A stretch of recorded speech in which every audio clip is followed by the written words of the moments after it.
So in that previous question, you could think of that as a mixture of two investments. Previous to that was a mixture of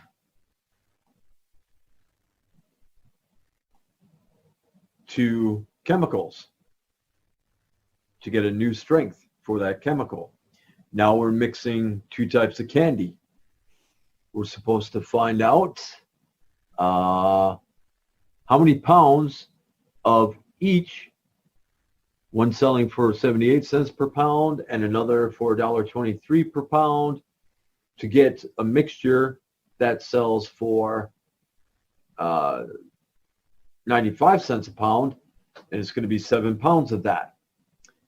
Same thing as I brought up very early on, instead of price per item times number of items, now it's price per pound per number of pounds.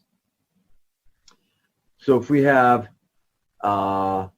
X be the number of pounds of the 78 cents candy, 78 cent per pound candy, and Y, have that be the pounds of the $1.23 per pound candy.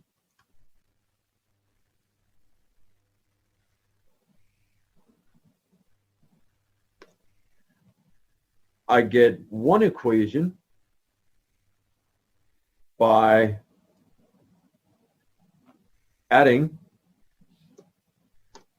the number of pounds that I'm mixing to get the total number of pounds.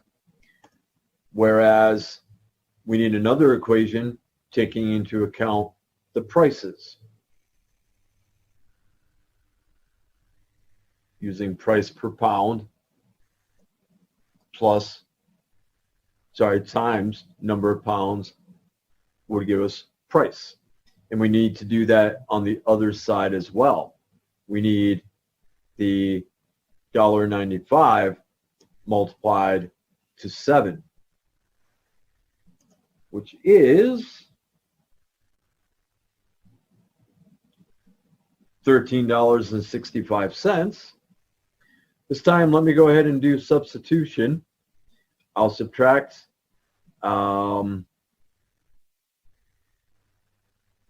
say y from both sides in the first equation. X is equal to 7 minus y, and I'm going to plug that into the second equation.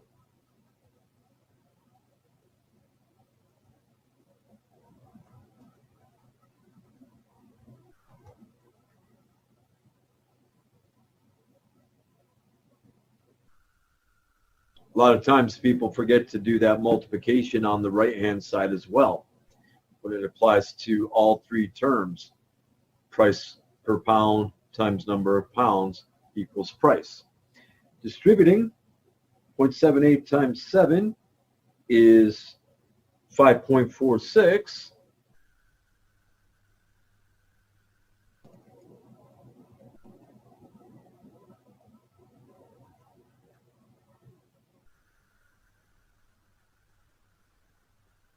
Before anything else, I'm going to combine the like terms.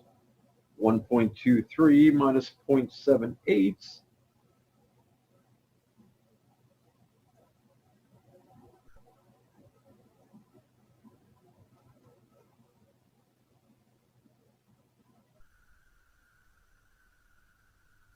Sorry, that's a positive.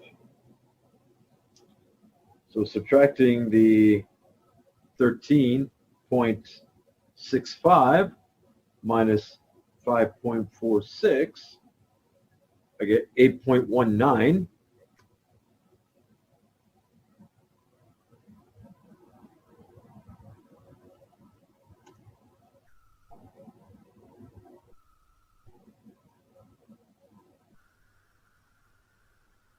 So I'll divide both sides by 0.45.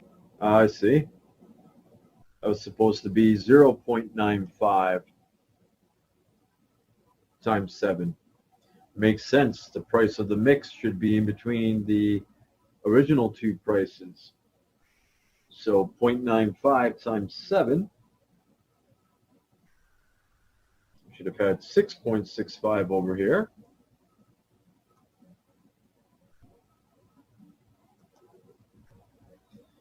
Subtract 5.46 from that to get 1.19.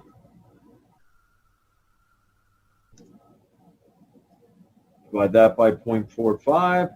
See, what was happening was I was getting a number bigger than 7, and I knew that both X and Y had to be a number of pounds, so something positive, but each would have to be less than 7. Now, I'm going to leave that in there to let you see how we're all human. We can make mistakes. This is staying in the video because I'm including how I caught my mistake. Now it says to round to the hundredths place. That's 2 places after the decimal point. I'm getting Y is 2.64, and then there's a bunch of 4s afterwards, but that's going to get rounded to the hundredths place. So 2.64 pounds, that's of the $1.23 candy.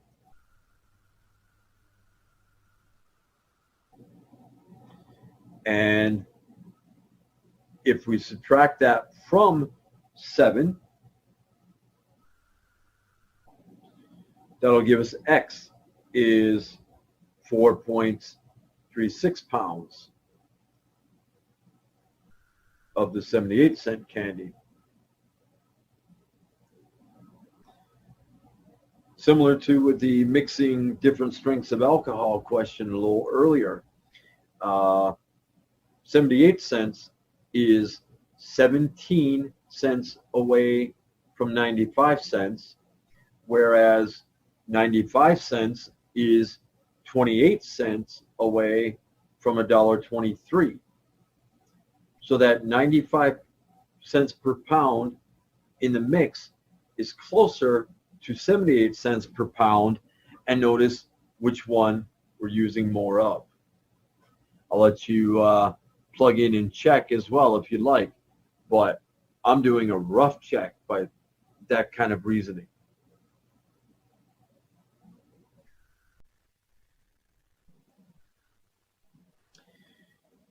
Here we have to make use of interest is equal to principal times rates times time when we're talking about simple interest. Principal is the amount you originally put in. Some textbooks call it the present value. R is the rate of simple interest expressed as a decimal, and T is time in years. We already have chosen here what X and Y are going to stand for. We're looking at how much was invested at each rate of 12% and 8%. And notice that we're told the total annual return from the two investments is $556. Well, annual return means that T is going to be 1 year. Therefore, what we're seeing in this third column of the table, we're multiplying P times R times 1, which won't change it, to give us this for the 12% account. Similarly, across the rows for the 8% accounts, there is no rate to talk about for that total. Our two equations are going to be X plus Y is 6,000. That's an equation for what was invested, whereas going from the third column, add those up for total interest. Again, the first one is for total investment, and this is for total interest. Now, since we've got a 1x and a 1y in the first equation, we could do substitution. Or I could multiply everything in the first by a negative 0.08.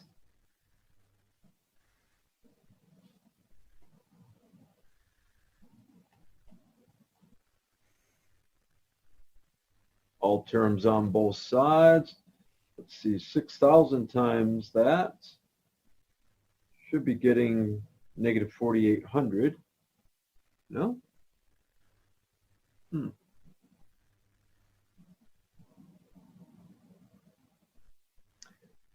Negative 480. And now when we just copy down equation 2 as it was, notice how that negative 480, if we ignore the sign, is really close in size to the 556. So I'm going to add along the columns and get the y's to cancel. I'll have 0.04x equals negative 76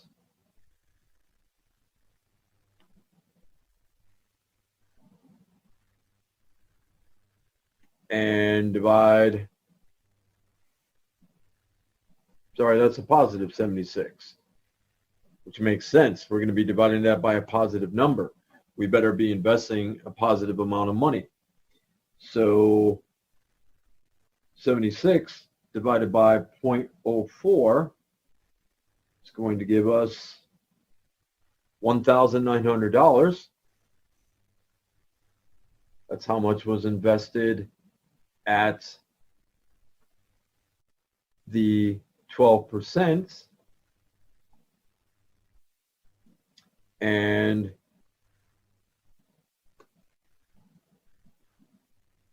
that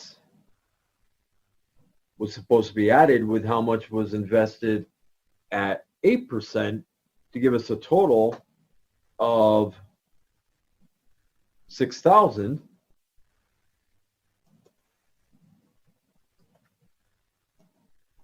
It's going to give us $4,100 was invested at 8%. And if you take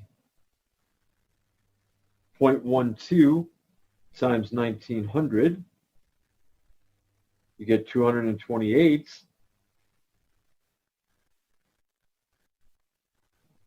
%8 of 4,100 is 328. If you add 228 plus 328, you'll get that 556. So on to another.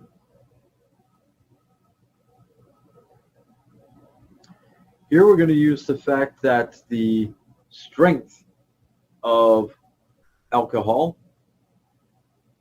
or the percent, times the number of gallons in the bottle is equal to how many gallons of pure alcohol we have in the bottle. Remember that to convert a percent to a decimal, you move 2 to the left. On the first 2 there that were already typed in, the extra 0 at the end really isn't needed. Although if we're doing some of this stuff without a calculator, it's nice to have it there. So again, if we just multiply across each row,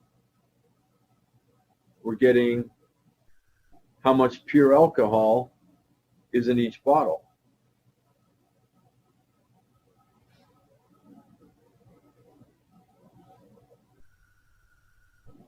And then if we add along the first column,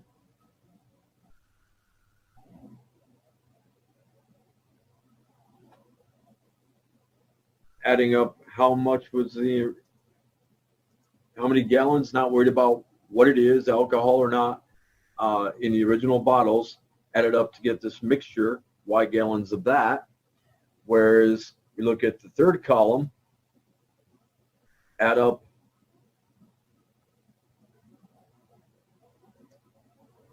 how much pure alcohol we have from the original bottles to get what we've got in the mixture that's supposed to be 19%. And now we've got two equations. I'm going to make a prediction here that 19% is between 10 and 20%, but it's so much closer to the 20% that I predict X is going to be much bigger than 1. Now, given that in the first equation, Y is isolated, I'm going to plug that into the second equation.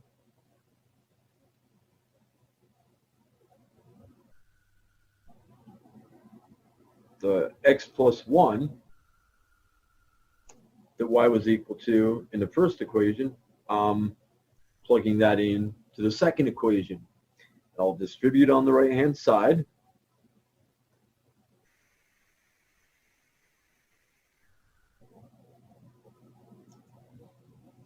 Combine the like terms.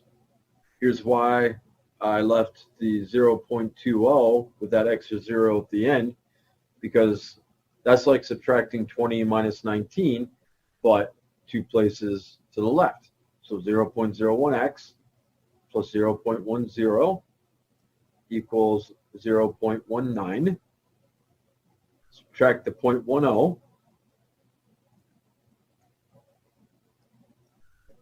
And then dividing both sides by 0.01 is like multiplying by 100. So we get that X is 9 gallons of the 20% solution.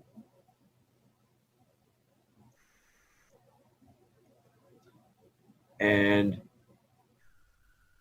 X plus 1, to get Y, we'd have that Y is equal to 10 gallons of the 19% solution.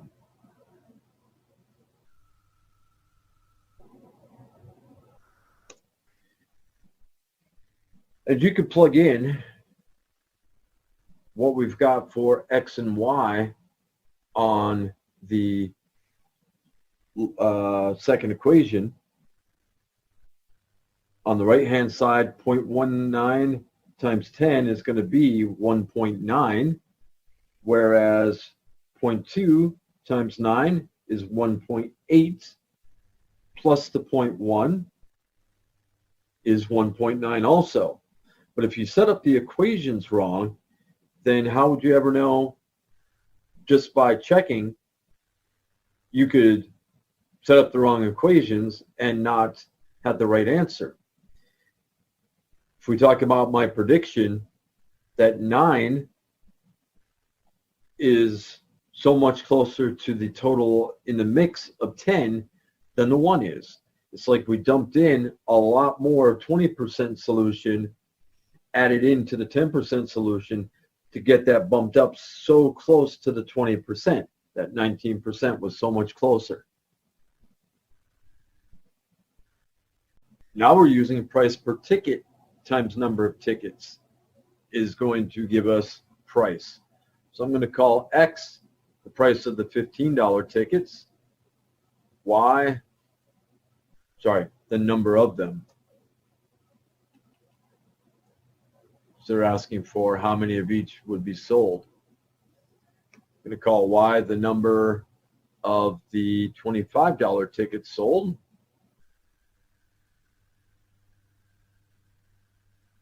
And Z will be the number of VIP or $39 tickets sold.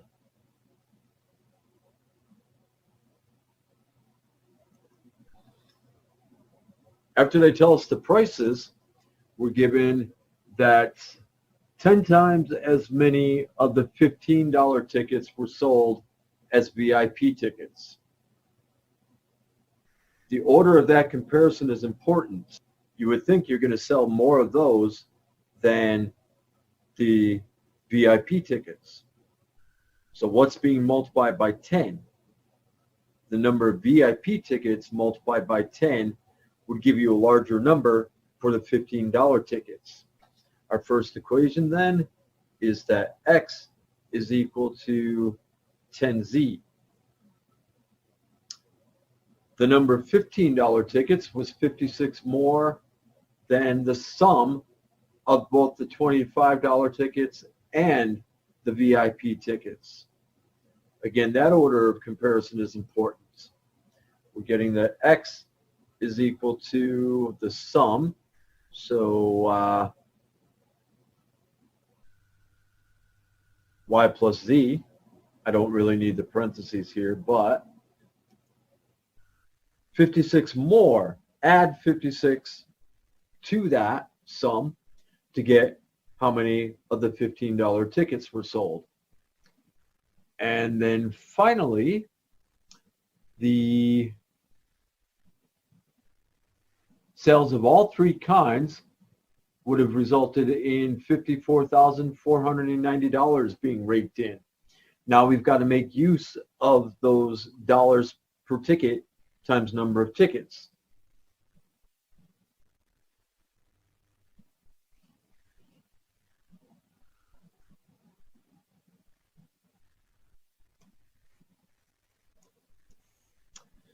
So that's what we have. If I drop the parentheses in the equation 2, subtract both of those to the other side, similarly subtract 10Z to the first the left-hand side in the first equation, putting them all in standard form.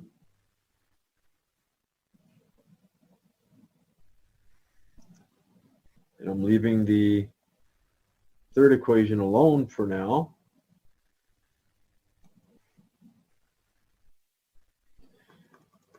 Then, let's see here. The first equation only has X and Z in it. How about, since it doesn't have Y, how about we use equations 2 and 3 to get Y to cancel there? The signs are already opposite of each other, but how about I make that a 25, negative 25Y in equation 2?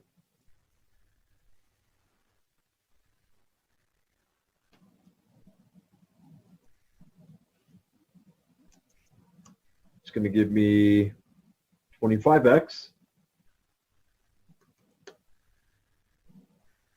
minus 25Y minus 25Z, and 56 times 25,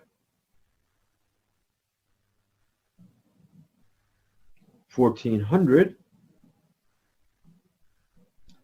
Copy over equation 3 as it was.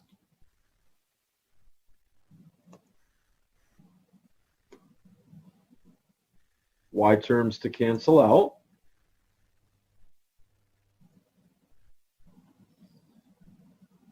Adding up the rest, we've got 40X plus 14Z, it looks like, and 1,400 plus 54,490 give us 55,890. The way it was originally written in equation 1, we had X equals 10Z. I usually don't like to mix substitution and elimination, but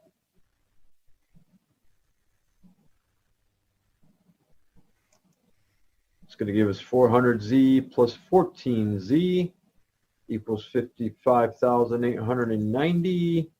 So 414Z.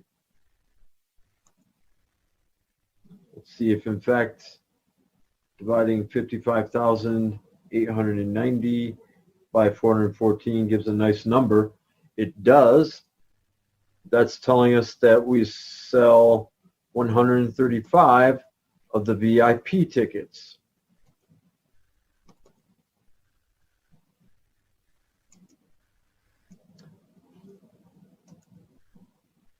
Again, X was 10 times as big. So that's going to be $13.50 of the $15 tickets. And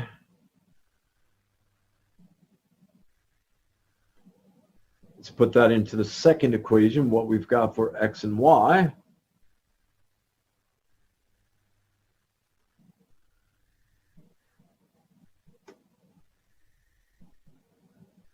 $13.50. I never really needed those parentheses there anyway. Nothing was multiplied to it. No distributing to do. Combine those like terms. 180, 191 is what we should have there. Yep.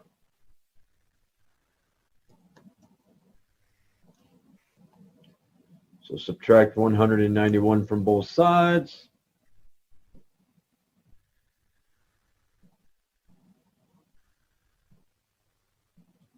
And we get that Y equals 1,159 of the $25 tickets. I'll leave that for you to check on your own. That's all for now. I hope this helps. If it has, subscribe and smash that like button. Or wait a minute, is that supposed to be press that like button and smash the subscribe button? I don't know.